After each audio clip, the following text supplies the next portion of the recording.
welcome to E-Town News, जहां आपको मिलेगा daily dose of Bollywood news, fashion trends, TV and social media से जुड़े हर update. A show which gives you the day's lowdown of all the best happenings in the world of glamour. तो इंतजार किस बात का? Let's take a look at today's headlines. क्या करीना कपूर खान की comeback film होगी विद अनिल कपूर? पूनम पांडे और गहना वशिष्ठ ने की जूम से एक्सक्लूसिव बात in connection with Raj Kundra. क्यों शिल्पा शेट्टी की नई फिल्म है नेटिजन्स के निशाने पर?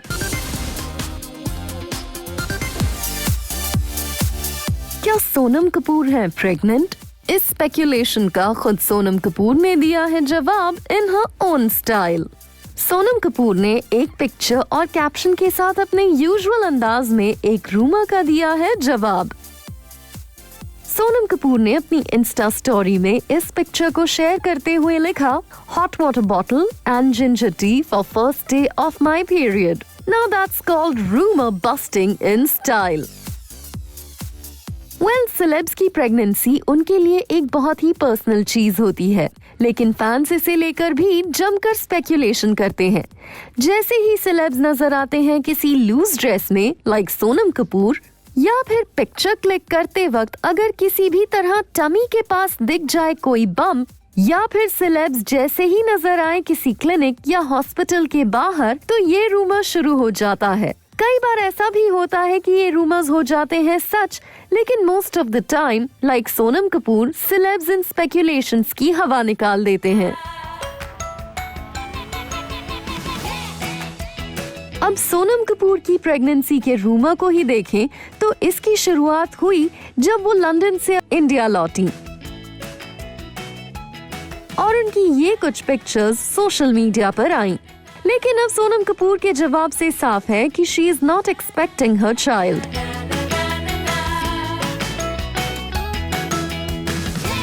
आजकल एक और सेलेब नेहा कक्कड़ की प्रेगनेंसी का रूमर जोरों पर है.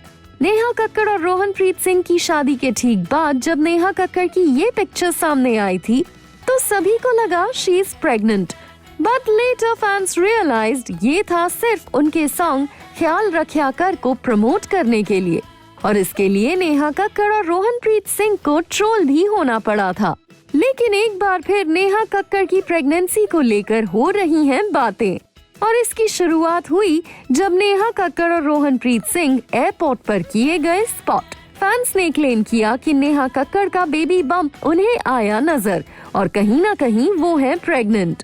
और नेहा कक्कड़ और रोहनप्रीत सिंह की ये लेटेस्ट ईद विश करते हुए जो पिक्चर सामने आई हैं, उसे देखकर फैंस कह रहे हैं कि क्या नेहा कक्कड़ अपने दुपट्टे से अपने बेबी बम्प को छिपाने की कोशिश कर रही हैं. वहीं रिसेंटली जब रोहनप्रीत सिंह के साथ Neha Kakkar loose T shirt पहने मुंबई में शॉपिंग करती दिखी, तो इस प्रेगनेंसी रूमर को और हवा मिल गई. और तो और कहा जा रहा है कि नेहा कक्कड़ ने अपने रियलिटी शो इंडियन आइडल से भी इसी वजह से ले रखी है छुट्टी. But as of now in rumours पर नेहा कक्कड़ और रोहनप्रीत सिंह ने नहीं दिया है कोई भी जवाब.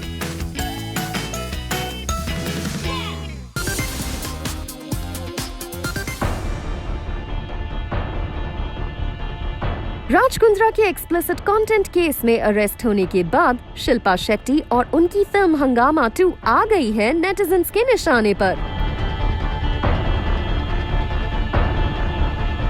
अनएक्सपेक्टेड लाइन्स, शिल्पा शेट्टी की फिल्म हंगामा 2 को भी सोशल मीडिया पर बनाया जा रहा है निशाना. ऐसे में क्या फिल्म के मेकर्स इस फिल्म की रिलीज डेट को पुश करने के बारे में सोच रहे हैं, या फिर ये फिल्म तय डेट पर ही होगी रिलीज? हाल ही में शिल्पा शेट्टी कुंद्रा की फिल्म का टाइटल सॉन्ग हंगामा हो गया हुआ रिलीज, जिसमें शिल्पा शेट्टी फिल्म की पूरी टीम के साथ ग्रूवी नंबर पर डांस करती हुई दिख रही हैं. लेकिन इस सॉन्ग के रिलीज होते ही सोशल मीडिया पर शिल्पा शेट्टी की शुरू हो गई ट्रोलिंग और नजर आ रहे हैं ढेर सारे मीम्स. एक यूजर ने लिखा, Who did more hangama?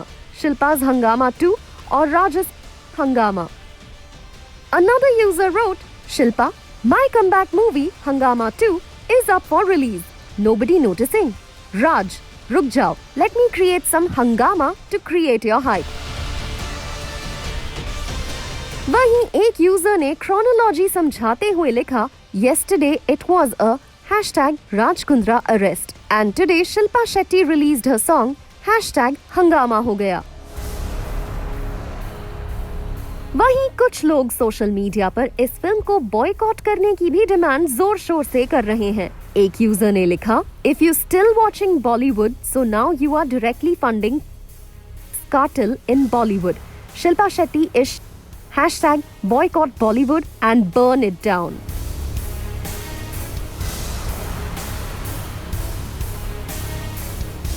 Well, Shilpa Shetty के लिए राजकुंद्रा का अरेस्ट होना डबल सेटबैक है। एज पर्सनल लाइफ के साथ साथ उनकी प्रोफेशनल लाइफ भी बुरी तरह से अफेक्ट हुई है। लेकिन फिल्म हंगामा 2 के प्रोड्यूसर रतन जैन का साफ कहना है कि राजकुंद्रा की अरेस्ट से उनकी फिल्म पर कोई फर्क नहीं पड़ेगा। He said, "Why should any of this interfere with the release of Hangama 2? It's her husband, not Shilpa, who has been booked. She is one of the artists in the film and has completed all her work, including the promotions." Even the investigative agency said that they have not been able to find any active role of Shilpa. So I don't see why it should hamper our film. It is sad that people are dragging her name when she has nothing to do with it. साफ है, film के makers भी मानते हैं कि शिल्पा शेट्टी को इस पूरे मामले में ड्रैग किया जाना गलत है। अब देखना होगा राजकुंद्रा की अरेस्ट के बाद से सबकी नजरों से दूर गई शिल्पा शेट्टी कब तक पब्लिक लाइफ में कमबैक करती हैं। और थ्रेट ये था कि मुझे उनका नया कॉन्ट्रैक्ट साइन करना पड़ेगा, वो जब कहेंगे जैसा कहेंगे वैसा शूट करना पड़ेगा, नहीं तो वो मेरी प्राइवेट चीज़ें लीक कर देते हैं। मेरे ना करने के बाद मेरा फ़ोन नंबर इंटरनेट पे लीक कर दिया गया। पूनम पांडे ने 2011 में जब वर्ल्ड कप हुआ था तो शी वाज लाइक कि अगर इंडिया जीत जाती है तो पूरी जाऊंगी, और पता नहीं कब से वीडियोस बना रही है। राजकुंद्रा के एक्सप्लिसिट कंटेंट मामले में अरेस्ट होने के बाद से दो नाम बार बार सामने आए, गहना वशिष्ठ और पूनम पांडे, और जूम ने इन दोनों ही एक्ट्रेसेस से की बात about their connection with Raj Kundra. सबसे पहले देखिए पूनम पांडे ने कैसे लगाए राजकुंद्रा पर सीरियस एलिगेशन, और फिर गहना वशिष्ठ ने राजकुंद्रा पर पूनम पांडे और शर्लिन चोपड़ा के लगाए गए एलिगेशन पर उन्हें किया डिफेंड। जब मैंने कॉन्ट्रैक्ट साइन करने के लिए इनकार कर दिया तो उन्होंने मेरा फ़ोन नंबर इस कैप्शन, इस मैसेज के साथ लीक किया, call me now I will for you. ये मैसेज उन्होंने मेरे पर्सनल मोबाइल नंबर के साथ ब्रॉडकास्ट किया था। I still remember. उसके बाद मैं मतलब मुझे पता नहीं, मेरा फ़ोन नॉन स्टॉप रिंग हो रहा था। पूनम पांडे, शर्लिन चोपड़ा और रविश। शर्लिन पता नहीं कब से ऐसे वीडियोस बना रही है। In 2015 there was a film, in that film उसने पूरी तरह से सीन्स दिए हुए हैं। उस समय तो राजकुंद्रा के ये ऐप वाला सिस्टम भी चालू नहीं हुआ था। उसके पहले वो मैगजीन में पूरा शूट करके आई थी, सी प्रिंसेस में लॉन्च पार्टी रखी थी कि ये देखो ये शूट किया है। उसके पहले पूनम पांडे ने 2011 में जब वर्ल्ड कप हुआ था तो शी वाज लाइक कि अगर इंडिया जीत जाती है तो पूरी, और पता नहीं कब से वो वीडियोस बना रही है। ये लोग कैसे कह सकते हैं कि राज ने इनको इंडस्ट्री में लाया? अरे ये लोग तो तब से वीडियो बना रहे हैं जब तक राज की कंपनी ही लॉन्च नहीं हुई थी जो ऐप बनाती है। पूनम पांडे ने अपने एलिगेशन में साफ कहा है कि उन्हें राजकुंद्रा ने ब्लैकमेल किया और साथ ही उनके फोन नंबर को लीक कर दिया, और यही वजह है कि वो राजकुंद्रा के अगेंस्ट केस लड़ रही हैं। मुझे दुनिया भर से फ़ोन कॉल्स आ रहे थे, थ्रेटनिंग मैसेजेस आ रहे थे। मैं अपने घर पे नहीं थी, मैं घर से निकल गई थी, छुप के रह रही थी फ्यूजिटिव की तरह। आई रिमेंबर मैंने कुछ महीने उस वक्त एक उरन नाम की जगह वहाँ पे बिताई थी, कुछ वक्त कहीं और बिताए थे। मैं बस इस डर में थी कि मेरे साथ कहीं कुछ हो जाएगा, बिकॉज मुझे जिस तरीके के मैसेजेस आते थे कि I know where you are and this and that. It was थोड़ा डरावना था. वहीं गहना वशिष्ठ ने राज कुंद्रा को डिफेंड तो किया है. हमसे एक्सक्लूसिव कॉन्वर्सेशन में गहना वशिष्ठ ने कहा वो शिल्पा शेट्टी को अच्छी तरह से जानती हैं. Yeah, I met her multiple times and it was nice experience meeting her. She's a wonderful lady. मुझे कभी शिल्पा में ऐसा नहीं लगा किसी किस्म का ईगो है और किसी भी चीज़ का, मतलब शी इज़ वेरी ग्राउंडेड. हम लोग के बीच में कई बार बातें हुई, इवन जब उनका सेकंड बेबी हुआ था तब भी I was there only. So I must say कि एक्सपीरियंस अच्छा था और सब कुछ अच्छा है यार. She is a nice lady. साथ ही गहना वशिष्ठ ने राज कुंद्रा के अगेंस्ट फाइल्ड केस की पूरी डिटेल्स शेयर की और बताया कैसे ये केस फरवरी में शुरू हुआ. सो ऑनगोइंग केस के बारे में ये मैं बोलना चाहूँगी जिसके लिए राज भी फंस गया है. सेम केस है, हम लोग नंबरकारीज हैं, ठीक है. और ये पूरी तरह से गलत केस है. हमने कोई फिल्म नहीं बनाई, ना मैंने, ना राज ने, ना उमेश ने, ना रेहान ने. बाकी लोग क्या करते हैं हमसे उनका कोई लेना देना नहीं है. जो शूट पे पाए गए हैं वो एक्चुअली करते हैं, नहीं करते हमें कोई लेना देना नहीं. बट हम ये 4 लोग कोई फिल्म नहीं बनाते. हमने नॉर्मली बोल्ड कंटेंट बनाया था. गहना वशिष्ठ ने राज कुंद्रा के साथ 3 फिल्म्स में काम करने की बात को एक्सेप्ट करते हुए कहा, I did 3 films with him. एक का नाम है, तीनों फिल्मों के लिए वी वर वेरी क्लियर कि मुझे कितना एक्सपोज करना है, मुझे क्या पेमेंट दी जा रही है, मेरे ऑपोजिट कौन एक्टर होगा. सारी चीज़ें पहले से क्लियर थी. जो कॉस्ट्यूम ट्रायल हुए थे वही कॉस्ट्यूम मुझे पहनाए गए. मेरे साथ कोई ऑन द स्पॉट ना तो कॉस्ट्यूम चेंज हुआ, ना स्क्रिप्ट में चेंजेस आई, ना लोकेशन में कुछ नहीं. Very professional work it was. And believe me ऐसे ही काम होता है, ऐसे सारी इंडस्ट्री काम कर रही है. राज के साथ काम करना बहुत अच्छा एक्सपीरियंस था. I know him since 1.5 years now. He is a wonderful person. कोई भी चीज़ें गलत नहीं थी और जो भी एलिगेशंस लग रही है वो गलत है. वेल, गहना वशिष्ठ की इन बातों से साफ है कि वो राज कुंद्रा के साथ क्लोज प्रॉक्सिमिटी में काम जरूर कर रही थी.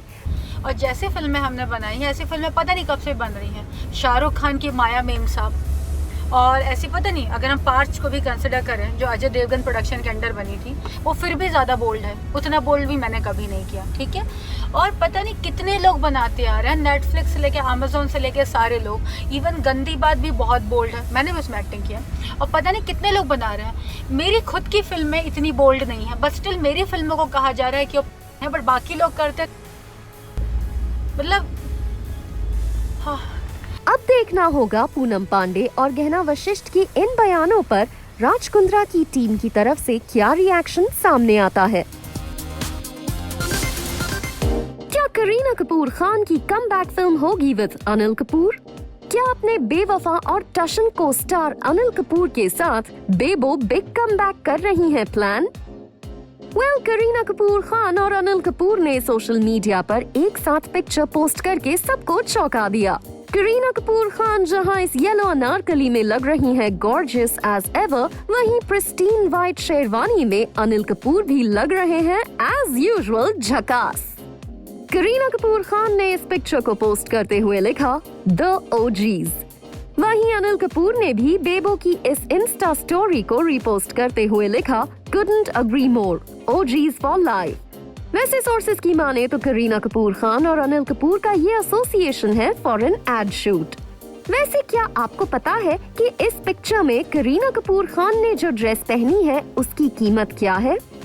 वेल, कुछ हजार नहीं बल्कि इस येलो अनारकली की कीमत है 1,48,000 रुपीज. और फैंस बेबो की इस एक्सपेंसिव ड्रेस को कर रहे हैं discuss.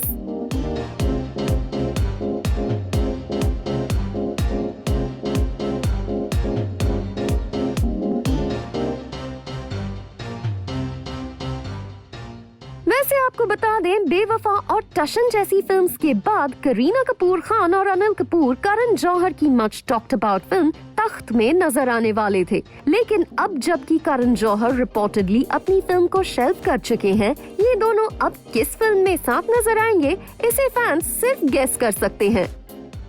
Moving on, Kareena Kapoor Khan पिछले कुछ दिनों से अपनी प्रेगनेंसी पर बेस्ड बुक को लेकर न्यूज में बनी हुई हैं, क्योंकि बेबो पर एलिगेशन लगा कि उन्होंने क्रिश्चियंस के रिलीजियस सेंटिमेंट्स को हर्ट किया है by naming her book the pregnancy Bible.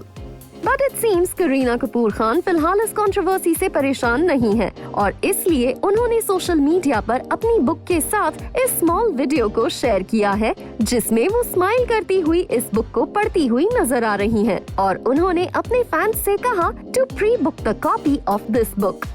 वहीं अनिल कपूर की बात करें तो ever so young Anil Kapoor ने सोशल मीडिया पर अपनी स्प्रिंटिंग के इस वीडियो को शेयर करके इंडियन ओलंपिक टीम की हौसला अफजाई की।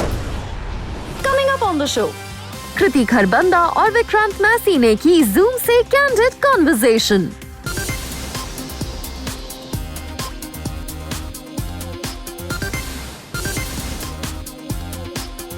Hello everyone, my name is Rudrani and welcome to Speak Easy.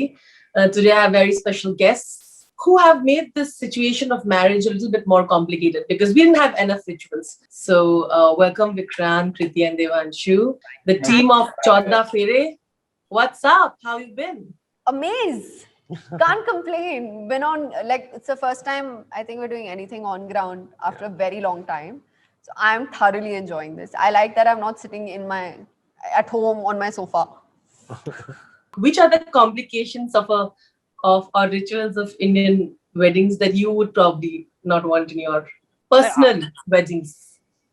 Like if and when I get married, one thing I definitely know for sure is that I will not have a pre-wedding photo shoot. I know that for sure, and I think she would have said the same thing. I find it really bizarre. And also maybe I find it bizarre maybe because I'm in the business of movie making, and it's the common people find it really, really exciting to have themselves clicked in, like cinema-like poses. But yeah, I think that is one thing I wouldn't do. But also at the same time, I wouldn't want to keep it very extravagant, keep it simple. But I would really want to a classical Indian सात फेरे वाली wedding, तो वो मैं करूँगा ही करूँगा. But yeah, I don't know. I might not spend quite a lot on that. Might as well use that money for something better. Something might as well invest it somewhere. But एक वो सात फेरे वाली शादी तो मैं करूँगा ही करूँगा मैं definitely. Baby शादी करते हैं, बाकी के पैसे invest करेंगे. And she'll say, हाँ, so romantic. or it could. So many of my friends have actually just they've gone to the courts. They've gotten themselves registered and एक legit शादी करके रात को सबको दारू पिला के खाना खिला के भेज दिया है घर पे reception. हाँ यार, ये बहुत सही है. Yeah, I could do that, but I've always aspired to have a classical Indian wedding. तो वो तो मैं करूँगा ही करूँगा. Very frankly, I've never thought about कि मुझे कैसी शादी करनी है, because every year I think, like from the age of 18 till now, I think every 2-3 years I've had a new idea in my head. So I'm a very spontaneous person. I will decide how I'm feeling in that moment. हाँ, मतलब I'm very capable of running away, and my parents are very well aware of that. And I think that's all that matters, that my parents say कर ले यार, बस उतना ही बस है, हमें जैसे करनी है कर ले तो कर ले. It's painful to watch when you hear about couples being torn apart or and cases of honor killing, right? And I think personally also you would find yourself invested in a script like this where you feel कि यार शायद हंसते हंसाते हम ये बात कह जाए, because there are so many others. We are privileged, we can marry whoever we are, we come from those backgrounds. But even in 2-tier cities and a lot of other cities in 1st-tier cities, people take this pride in taking forward their own caste and all of that. So I would want your comments on that. I think you've put it like really well. Nobody wanted to go out there and condescend anyone. Nobody wanted to sort of, go out there and preach anyone about anything. We all come from our respective backgrounds.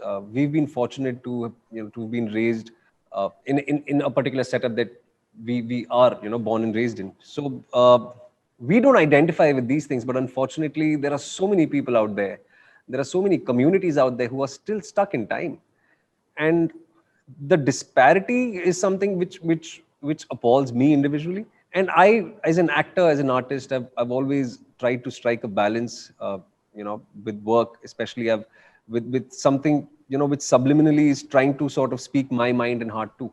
I want to go out there and share my peace of mind. And, here was an opportunity for me to go out there and, as Vikrant, share my peace of mind or what I feel about the world and society at large through Sanjay and through this film. But that's unfortunately how it's been. We today claim to be one of the largest democracies in the world. We claim to have reached Mars. We claim to have done XYZ things. But, if you actually travel like 100 kilometers away from these so-called metro cities, you still see issues that, you know, my grandfather would face. And it's unfortunate, you know, as you said, we are still living very privileged lives. Our lives are far, far off different from the ones in tier 2, tier 3 cities. And it's very heartbreaking, you know. The least one can do is, you know, understand each other as humans first, and then look at these things. So I think there is so much to be said, but at the same time, we recognize that we are in the business of cinema. There is only so much so that we can do.